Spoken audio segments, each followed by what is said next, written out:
Level 1, the quiet kid. You don't remember choosing to be alone. It just became your default. While other kids chased each other at recess, you sat near the fence, watching, not because you were sad, because it felt safer. You learned early that people were unpredictable, that a room full of laughter could turn on you without warning. So you build a world inside yourself. Books, music, your own thoughts. You told yourself you preferred it this way. And maybe you did, but something made you that way first. Level 2, the home you never talk about. You came from a house that looked normal from the outside. Maybe there was a car in the driveway, dinner on the table some nights. But inside, something was always off. The silence at dinner wasn't peaceful. It was loaded. You learned to read the room before you walked into it. Was today a good day or a bad day? You checked the energy before you said a word. That skill, reading a room, it saved you from a lot of pain. But it cost you something. It made the world feel like a minefield. And when every environment feels like a minefield, you stop walking into rooms. You stay in yours. Door closed. Headphones on. Safe. Level 3. When love was conditional. You figured it out around age 8 or 9. Love in your house came with terms. Be good enough, and you were loved. Mess up, and the warmth disappeared. Not dramatically. No screaming, no sincerity. Just a coldness. A withdrawal.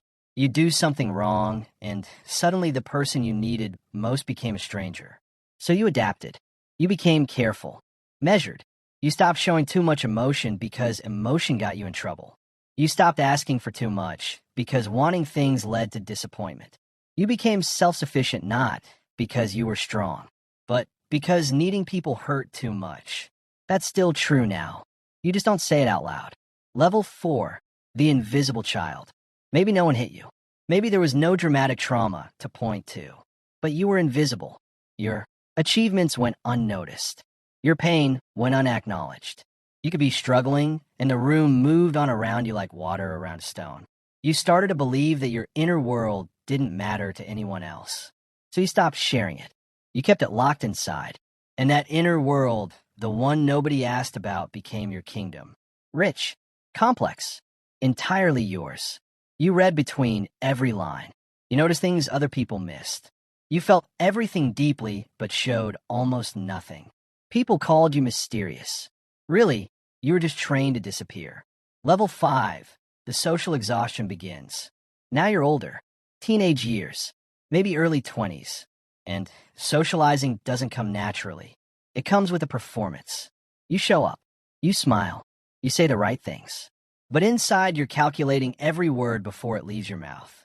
Parties drain you in ways you can't explain to people who love them. Small talk feels like manual labor. You can do it, but it costs something.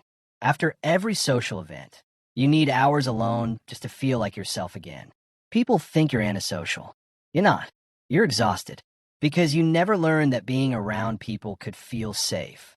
You only learned how to survive it. Level 6, the patterns you carry. You start noticing it in your relationships. Someone gets too close, and something in you pulls back. Not because you don't care. Because you care too much, and that terrifies you. You've been abandoned before. Not always physically, but emotionally. Repeatedly. So your nervous system learned the exit before the entrance. You self-sabotage without realizing it. You push people away right when they start to matter.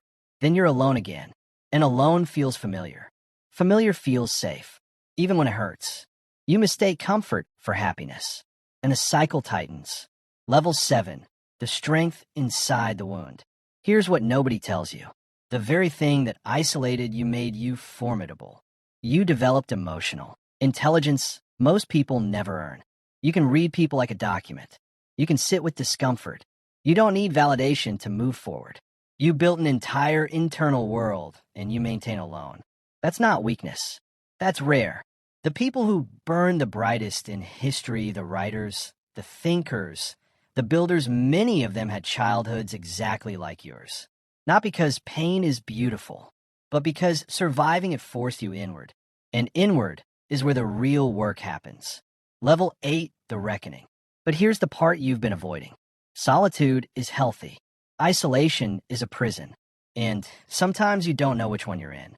You tell yourself you're recharging, But weeks pass without a real conversation. You tell yourself people aren't worth the energy, but you watch others laugh together and something in your chest aches. You've confused protection with punishment. You're not protecting yourself from bad people anymore. You're keeping out everyone. The wound that taught you to close the door is still running the house. It's been doing it for years. Without your permission. Level 9, the choice. This is where the levels stop being automatic. This is where you get a choice. You can keep the walls. They're well built. They work. Nothing gets in. Nothing gets out. Safe. Empty. Quiet. Or you can start asking why the walls went up in the first place. Not to tear them down overnight, but to understand that the child who built them was doing the best they could. That child needed those walls. You might not anymore. The preference for solitude doesn't have to be trauma in disguise. It could be a genuine personality, a real strength, but only once you've looked at what's underneath it. Only once you've been honest about why the door stays locked.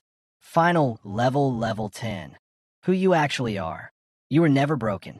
You were shaped by an environment that didn't know how to hold you. And you adapted brilliantly. You became someone who needs very little from the outside world. That's power if you choose it consciously. The ones who know how to be alone without being lonely are the most dangerous kind of person. Dangerous in the best way.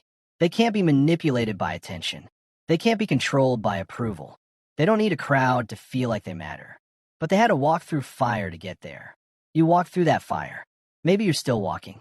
That's okay. The preference for silence isn't the problem. Never knowing why you have it, that's what keeps you stuck. You know why now, and that changes everything.